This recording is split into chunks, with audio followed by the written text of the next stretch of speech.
I hadn't planned to stop by that day. It was just one of those lazy Saturday afternoons when everything felt a little too still, a little too quiet. I'd been home all morning, flipping through emails I didn't want to answer, scrolling past news I didn't care about, and just existing. The week had been long, and not in a dramatic way, just full of sameness. Work. Commute. Sleep. Repeat. Nothing was wrong.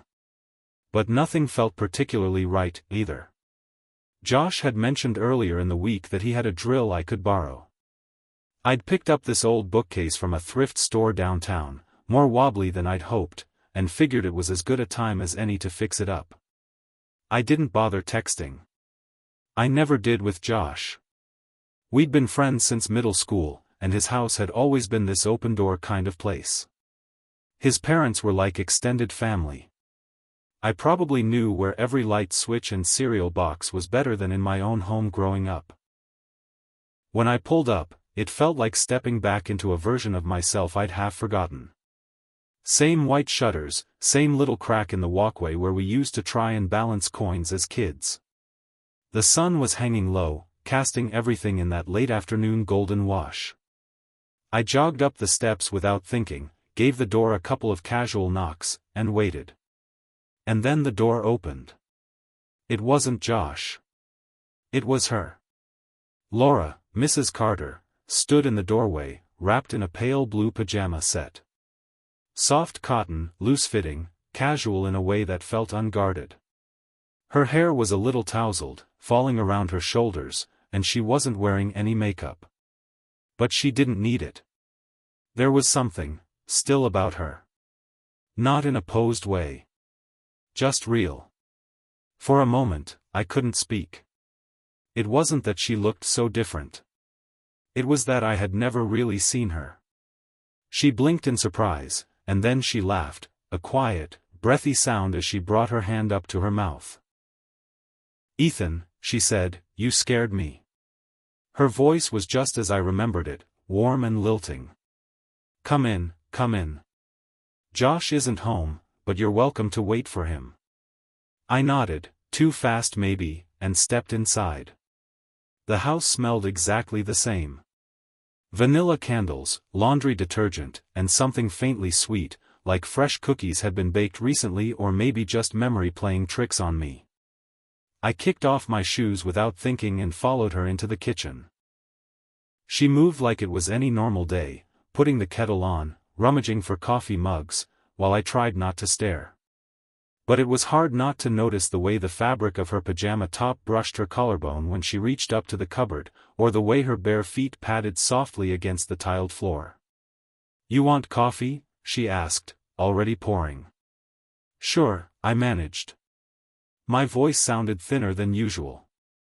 I took the stool across the island, resting my hands on the counter to feel grounded. She handed me the mug and sat across from me, fingers curled around her own cup. "So," she smiled, "how's life treating you?" I shrugged. "Work's busy. Trying to stay off screens when I'm not at the office, you know? Fixing up some old furniture lately." I nodded toward the imagined drill. She grinned. "That's good. Most people your age are glued to their phones. It's nice to hear someone doing something with their hands." There was a pause then. Not awkward, not forced. Just stillness.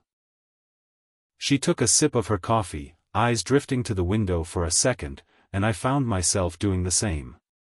The sun had dipped a little lower. The trees in the backyard swayed gently, shadows moving across the kitchen tiles. For a few quiet seconds, neither of us said anything.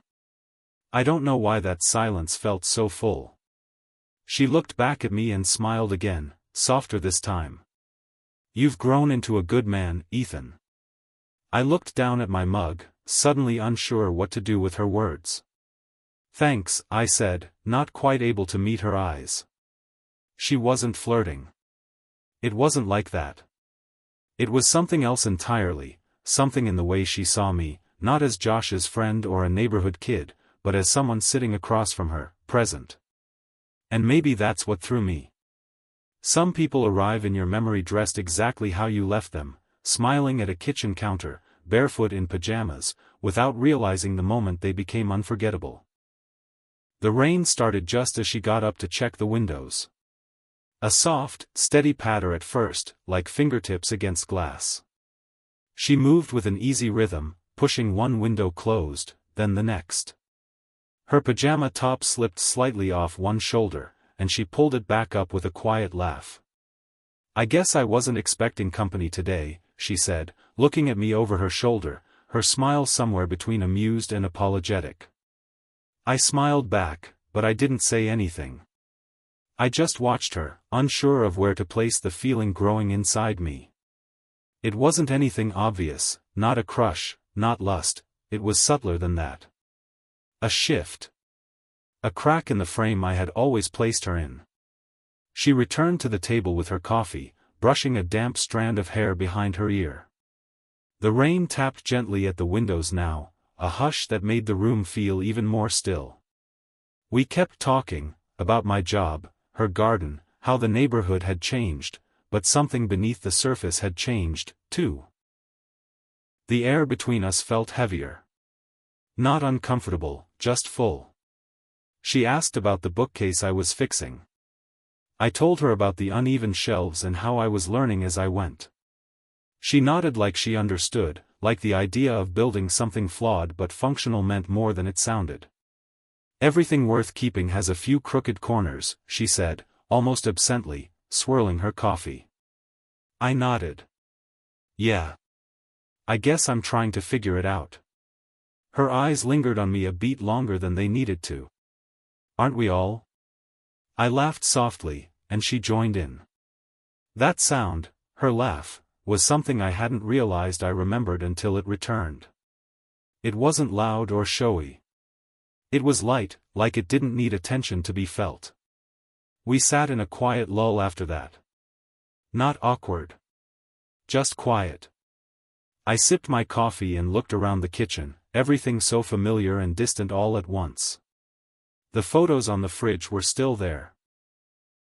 Josh as a kid, family vacations, a younger version of Laura holding a baby in her arms. The edges of the pictures were curling slightly. Time has a way of softening even the sharpest moments. She spoke again, her voice lower this time. "It's funny. This house used to be loud all the time.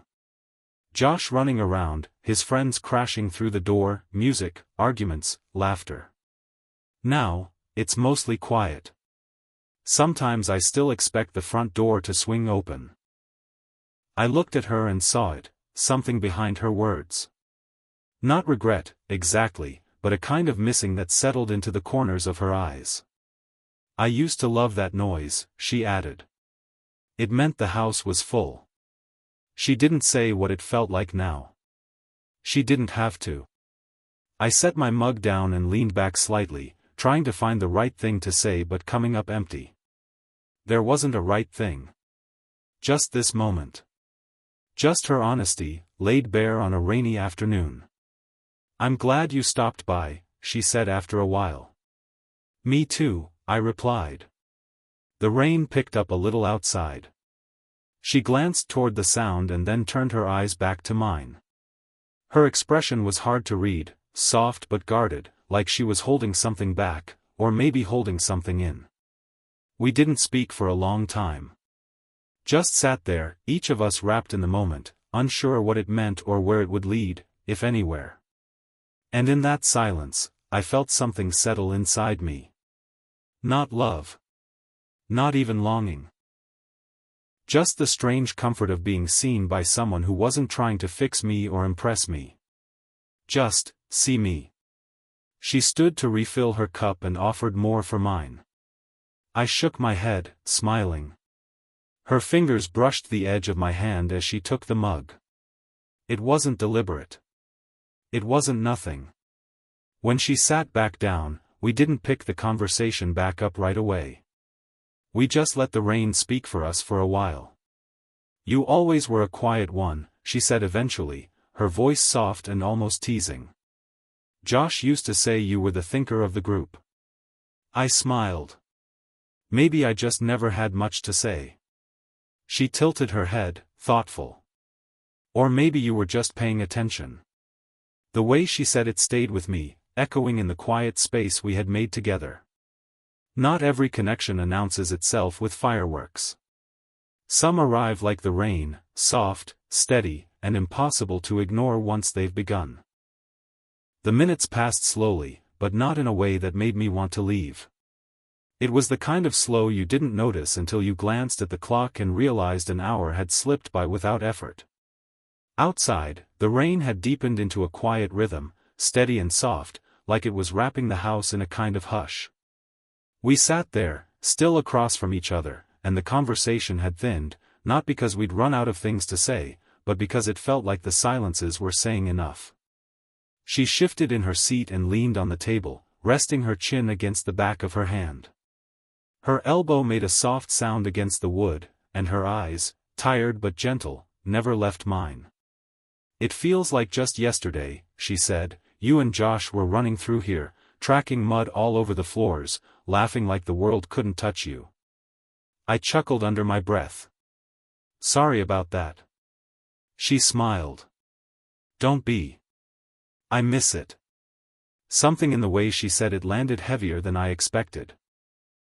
I hadn't really thought about what this house must have felt like now. How the laughter had faded, the footsteps gone. It was still a home, but maybe not a full one anymore. I sipped what was left of my coffee. It had gone lukewarm, but I didn't mind. She stood and walked to the window, watching the rain for a moment, one hand holding the curtain back just slightly. Her shoulders moved with her breath. For some reason, I couldn't stop watching her, her stillness, the curve of her spine through the loose pajama fabric, the way her fingers played lightly with the edge of the curtain. When she turned around, her expression had shifted just a little. Softer. Maybe more exposed. "You still at the architecture firm?" she asked as she walked back to the table. "Yeah," I nodded. "Almost 3 years now."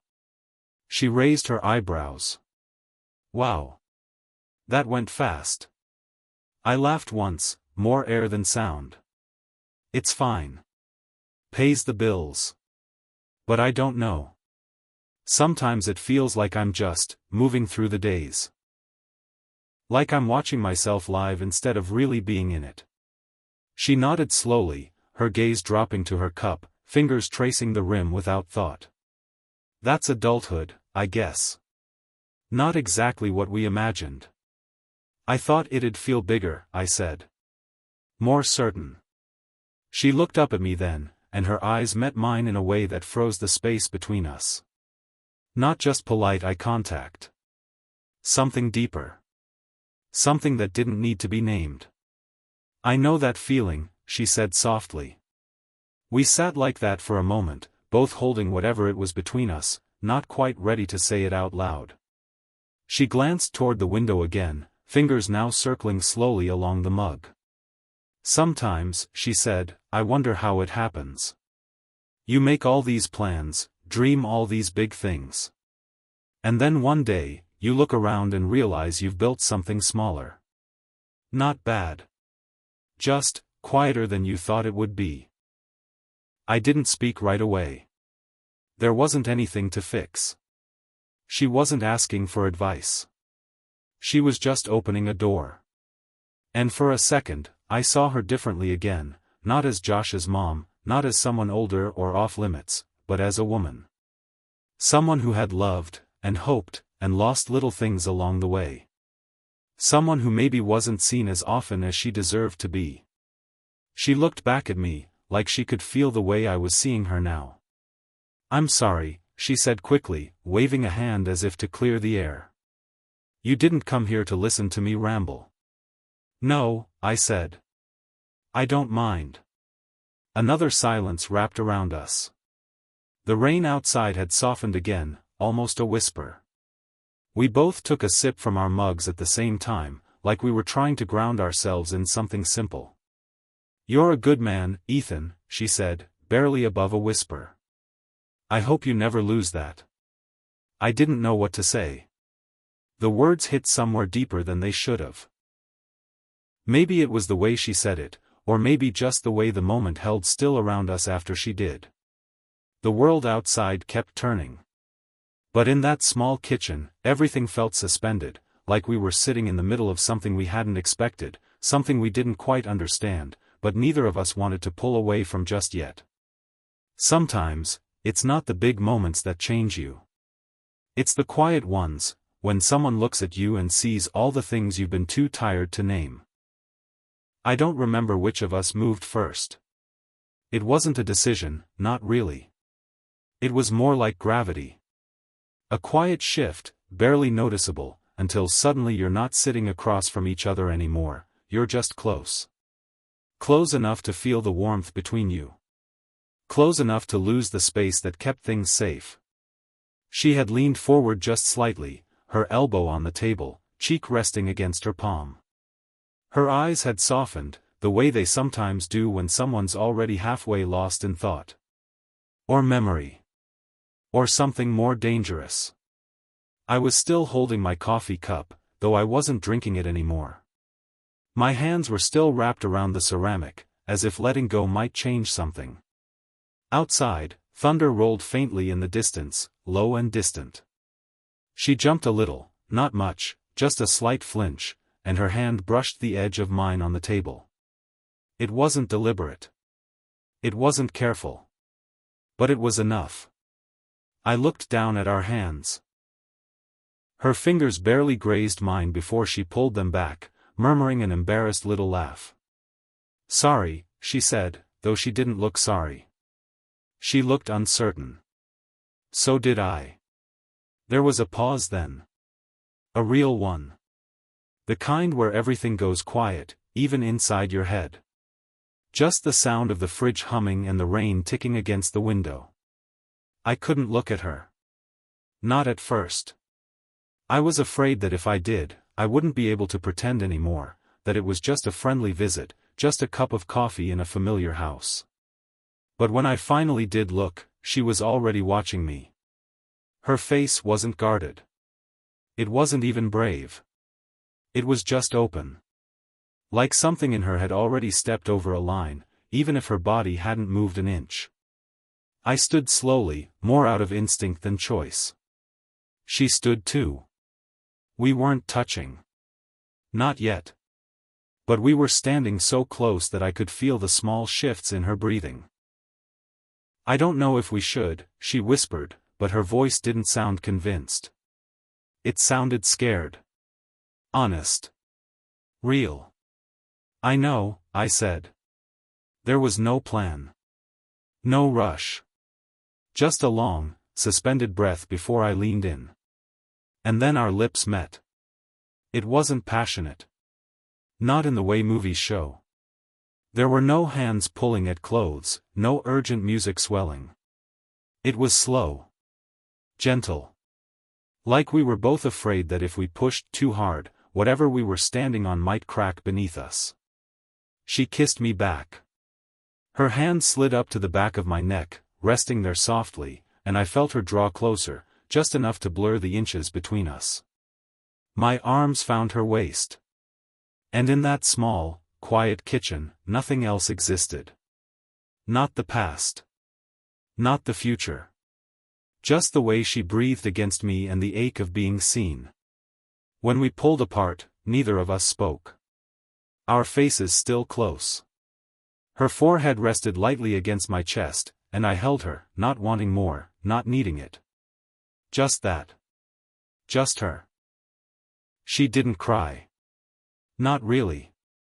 But I felt her body soften in a way that told me something had broken loose inside her, something that had been locked up for a long time. She whispered, "I'm sorry," like it was the only thing she could think to say. "You don't have to be," I said. She stepped back slowly, her hand brushing my arm as she moved away. I didn't try to stop her. I wouldn't have known how. She looked at me like she was trying to memorize something, like she knew we had just crossed a line that couldn't be uncrossed. "We can't," she began, her voice almost cracking. "I know," I said again. And I meant it. She picked up the towel from the back of the chair and handed it to me. Her fingers lingered on mine for half a second longer than necessary. I felt the way she let go. Carefully. Like she had to. I told her I should go, even though I didn't want to. She nodded. No arguments. Just that quiet acceptance that sometimes hurts more than goodbye. When I stepped outside, the rain was still coming down. Cold and steady. But I hardly felt it. My chest was still full of the moment we'd left behind. And maybe it wasn't love. Maybe it wasn't supposed to be anything at all. But as I stood there under the gray sky, heart racing and skin damp, one thought stayed with me. We kissed like two people who knew they'd never kiss again. The days that followed felt unreal, like I'd stepped out of my life and into someone else's dream. I went to work. I answered emails. I sat in meetings where people talked about rooflines and material budgets, but none of it stuck. I'd find myself staring out the window of the train or getting lost in my own apartment, caught in a loop of that rainy afternoon, the way her hand had rested on my chest, the way her eyes had searched mine like they were asking permission and apology at the same time. I didn't text her. I didn't know if I should. And she didn't reach out either, which only made the silence feel heavier. Like we were both pretending nothing had happened by refusing to name it. A week later, my phone buzzed just as I was leaving the office. It was her. If you have time, I'd still love to show you those paintings I mentioned. That was all she wrote. It looked casual on the screen, innocent. But we both knew it wasn't. Not really.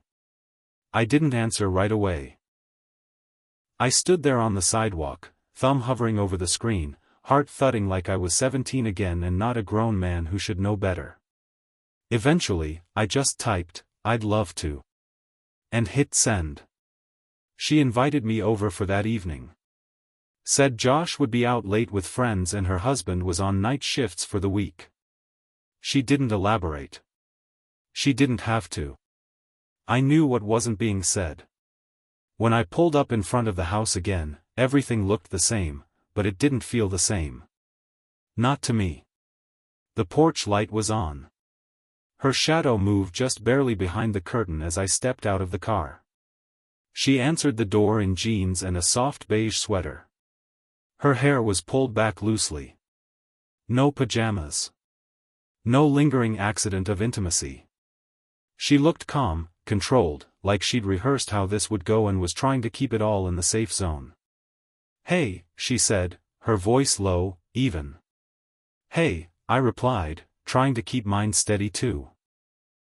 Inside, the house smelled like lavender and something faintly chemical, turpentine maybe.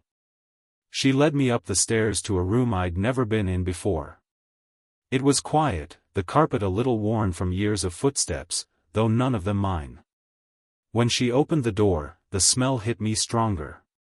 Oil paint. Cotton canvas. Fresh linen. There were stacks of paintings leaned against the walls, landscapes, abstract pieces, portraits with soft, unfinished eyes. Some were beautiful. Some were strange. All of them felt deeply hers. "You did all these?" I asked, walking slowly between them. She nodded. "It's just a hobby. Nothing serious." I looked at her. "No, they're really good." She laughed softly, like she didn't quite believe me, then moved to a half-finished painting propped on a small easel by the window. It was a lake at sunset. The kind of image you'd expect to find on a postcard, but there was something in the way she painted the sky, messy, bold, that made it feel more alive than that. We talked for a little while. About her favorite artists. About how she started painting during quiet nights when everyone else was asleep. I asked about the lake, if it was a real place. She said it wasn't, not exactly. Just something she dreamed of visiting someday. At some point, she came to stand beside me. Just a little too close. Not touching. But I felt it. That same tension humming between us again, familiar now, and no less dangerous. "I'm glad you came," she said, barely above a whisper. "Me too." We stood there in silence. The room felt like it was holding its breath. Then she reached for my hand. Not quickly. Just a gentle touch. Like she was testing the edge of something. I turned to her. Our eyes met. We didn't kiss. We didn't need to. Sometimes the smallest gesture can carry the weight of everything you're afraid to say. Eventually, she let go and stepped back, wiping at her eyes quickly, like she didn't want me to see. "I'm sorry," she said. "Don't be," I said, and I meant it. We sat down on the floor, backs against the wall, knees just barely touching. She told me about her childhood. How she used to dream of being a travel photographer. I told her about my job, how I sometimes felt like I'd chosen safety over passion without even realizing it. We laughed over old memories, stories from when Josh and I were kids, him falling off a skateboard, me crying over a broken wrist and a crushed ego. For a while, it felt easy. Like we could stay in that room forever. But time doesn't wait, even when you want it to. She looked at the clock and sighed. "You should probably go soon. Josh might come home early." I nodded, though I didn't move right away. When I finally stood, I reached down to help her up. She took my hand again. Softly. Briefly. "I'll never forget you," she said. "You don't have to," I replied. And maybe that was the closest thing we'd ever get to a promise. The walk to the front door felt longer this time. Not physically, just in the way everything around me seemed quieter than usual. Laura stood behind me in the hallway, her arms wrapped gently around herself, like she was trying to hold something in. Neither of us said much. We didn't have to. The weight of the moment was already heavy enough.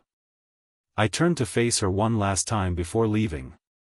She was standing a few steps back, half lit by the soft glow of the hallway light.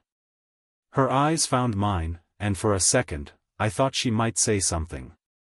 But she didn't. She just gave me that small, sad smile, the one that says everything words can't. "Good night, Ethan," she said. "Good night, Laura." And then I stepped outside into the cool night air. The door clicked shut behind me, gentle and final. I stood there for a moment on the porch, listening to the quiet. The street was empty, the only sound the distant hum of a passing car. I walked to my car slowly, climbed in, and just sat there. Hands on the steering wheel. Engine off. Heart loud. The house behind me glowed softly in the dark, just another home on just another street. But it didn't feel that way to me. Not anymore. I drove home slower than usual, like my body was trying to delay whatever came next. The roads were slick from earlier rain, glistening under the streetlights. When I finally got inside, I dropped my keys on the counter and sat on the couch without turning on the lights. The room felt empty. Or maybe I just did. That night, I didn't sleep much. I kept seeing her, Laura in the studio, Laura by the window, Laura looking at me like I was both a question and an answer she couldn't ask for. I knew I shouldn't go back. I knew that whatever we'd shared needed to stay right where it ended, unspoken, untouched. The next few days blurred together. I worked longer hours. I started showing up early, volunteering for late projects, grabbing coffee I didn't even want just to keep moving. Anything to quiet the thoughts. Anything to not picture her. Josh and I still talked, still texted. He had no idea. And I made sure it stayed that way. It became this quiet agreement between Laura and me, never said aloud, but clearly understood. What happened belonged to us, and only us. It was something we protected by never bringing it into the world outside. When I did go by their house, I always texted first. No more dropping by unannounced. No more surprises. And when I saw her, she was warm, polite, but distant. The version of her that had once let her guard down in a kitchen lit by rain was gone. Or maybe just hidden. And I didn't try to reach for it. There was one time, weeks later, I came by to return a toolbox I'd borrowed. Josh wasn't home yet. She opened the door, dressed in jeans and a sweater, her hair tied neatly back. She smiled as she stepped aside to let me in, casual, kind. "Hey, Ethan," she said, like nothing had ever happened. "Hey, Mrs. Carter," I said before I even thought about it. It came out on reflex, like armor. I handed her the toolbox, and we talked about the weather, how early the leaves were starting to turn, how fast the year was moving. It was all surface. Nothing sharp. Nothing dangerous. But just as I turned to leave, she said my name softly. I stopped at the door. When I turned back, she was standing near the kitchen entrance, half in shadow, arms still folded. Her face was calm, but her eyes, they held something else. Not regret. Not sadness. Just acceptance. "Take care of yourself, okay?" "I will," I said, and my voice cracked just enough for me to feel it. That was it. No confessions. No apologies. No final moment of weakness. Just the quiet grace of two people letting something go because they knew they had to. I stepped out into the fading light, the door closing gently behind me. This time, I didn't look back. Some stories don't need an ending. They just need a place to be gently set down. Life didn't fall apart after Laura. It just kept moving, the way it always does, even when you're not quite ready. I buried myself in work. Picked up extra projects. Stayed late at the office just to avoid the stillness of my apartment. I went to the gym more. Ate dinner in silence. Scrolled through messages without replying. It was easier to stay busy than to sit with the memory of something that couldn't exist outside that house. Laura didn't reach out again. And I didn't either. There was no need for it. No closure conversation. No final message to explain what we both already knew. What happened between us belonged to a single stretch of time, quiet, contained, impossible. We didn't try to drag it into something else. Maybe that's why it still feels whole. Whenever I visited Josh now, I always texted ahead. He never suspected anything, and I was careful not to leave any trace. Laura was always polite. Warm in the way a friend's mother should be. There were no long glances, no brushes of hands, no lingering moments. Whatever existed in that rainy kitchen had been folded up and put away. But every now and then, I'd catch her looking at me. Just briefly. In those seconds, I knew she remembered too. Once, I stopped by to return a charger I'd borrowed. Josh wasn't back yet. Laura opened the door wearing a soft green cardigan and jeans. Just normal. Just safe. We exchanged small talk, the weather, traffic, how fast the year was flying by. And when I turned to leave, she said my name again. Just Ethan, nothing more. I paused. She stood in the doorway, her arms crossed, the fading sunlight catching in her eyes. There was a softness there. Not pain. Not hope. Just something calm. She gave me a faint smile and said, "Take care of yourself." And I nodded. "I will." That was the last time I stood in that house. Months passed. Summer came. I met someone new, a girl from work. Her name was Claire. She was funny, thoughtful, bright-eyed about life in a way that reminded me what lightness felt like. We started slow. No rush. Just coffee after meetings, walks around the block, long conversations that didn't leave you hollow afterward. And somehow, I let myself fall. Not all at once, but in that quiet, steady way that feels more real. She didn't know about Laura. I never told her. Not because I was hiding something, but because there are things you keep to yourself, not out of guilt, but out of reverence. Later that summer, Josh invited me to a neighborhood barbecue. I almost didn't go. But I did. Laura was there, helping set out paper plates, laughing with a group of neighbors. When our eyes met across the yard, we both smiled. Not wide. Not forced. Just something small. Something that said, I remember, and I'm okay. Josh waved me over, beer in hand, already cracking jokes. We talked, we laughed, we played a lazy game of horseshoes like nothing had ever changed. And Laura? She stayed across the yard. She didn't come over. She didn't need to. That smile had already said everything. Later, as I was getting ready to leave, I glanced back once. She was laughing again, head tilted, hair catching the wind. It didn't hurt to see her like that. It didn't ache the way it once had. It just felt finished. Somewhere between all the silence and all the almosts, we had done the bravest thing two people can do. We let each other go. Not with a scene. Not with tears. Just with time. And distance. And a quiet kind of love that doesn't ask to stay. As I walked back to my car that night, the air was warm and full of voices. I could still hear her laughter behind me, soft and bright. I smiled to myself, closed the door, and drove home. Not every love becomes a story.